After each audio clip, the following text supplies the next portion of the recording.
दादी का 50 लाख वाला राज। पूरे मोहल्ले में एक ही चर्चा थी, दादी के 50 लाख रुपये छुपे हैं।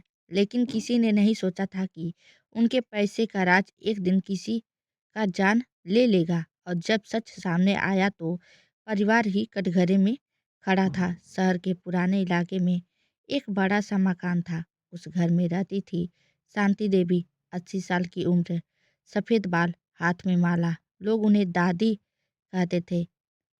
उनके 2 बेटे थे, रमेश और सुरेश, दोनों शादीशुदा, लेकिन पैसों को लेकर अक्सर झगड़ा करते थे।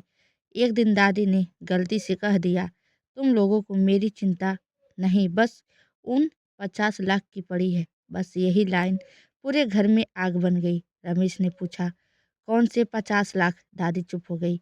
उस रात दोनों भाई अपनी अपनी पत्नियों से बात कर रहे थे। अगर सच में 50 लाख है तो घर हमारे नाम होना चाहिए। छोटा बेटा सुरेश बोला, माँ ने जरूर कहीं छुपाए होंगे। घर में माहौल बदल गया। अब सबकी नजरें दादी पर थी। दादी को एहसास हो गया था। वह रात को अपने कमरे का दरवाज़ा अंदर से बंद करने लगी। एक डायरी लिखती थी, जिसे हमेशा तकिए के नीचे रखती थी, लेकिन किसी को नहीं पता था उस डायरी में क्या लिखा है। एक रात अचानक घर की लाइट चली गई। अंधेरा सन्नाटा। सुबह जब दरवाज़ा खोला गया, दादी बिस्तर पर पड़ी थी, सांस नहीं चल रही थी।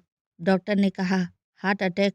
पर पड़ोसन बोली, कल रात तो ठीक थी। दाह संस्कार के बाद छोटी पोती रिया को दादी की डायरी मिली।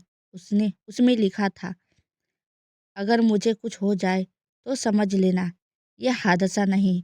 और अगली लाइन, 50 लाख बैंक लॉकर में है, लेकिन वह किसी के लिए नहीं, बल्कि एक सच छुपाने के लिए है। रिया ने डायरी पुलिस को दी।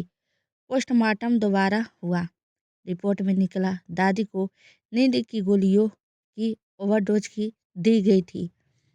मतलब ये हार्ट अटैक नहीं, हत्या थी। जांच में पता चला, रमेश ने दादी को दूध में दवा मिलाकर दी थी, लेकिन वजह सिर्फ 50 लाख नहीं थी। असल में 20 साल पहले उनके पिता की मौत एक एक्सीडेंट में हुई थी।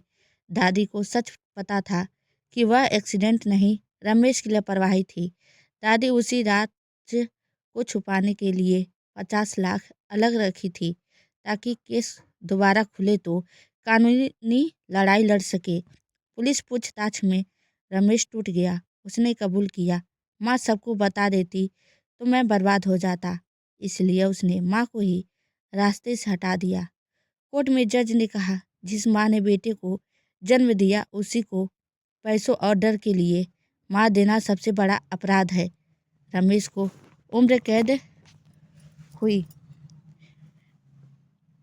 जिस माँ ने बेटे को जन्म दिया उसी को पैसे और डर के लिए मार देना सबसे बड़ा अपराध है। 50 लाख आज भी बैंक में पड़े हैं, लेकिन वह पैसा किसी काम का नहीं, क्योंकि जिस परिवार के लिए बचाया गया था वही परिवार बिखर गया।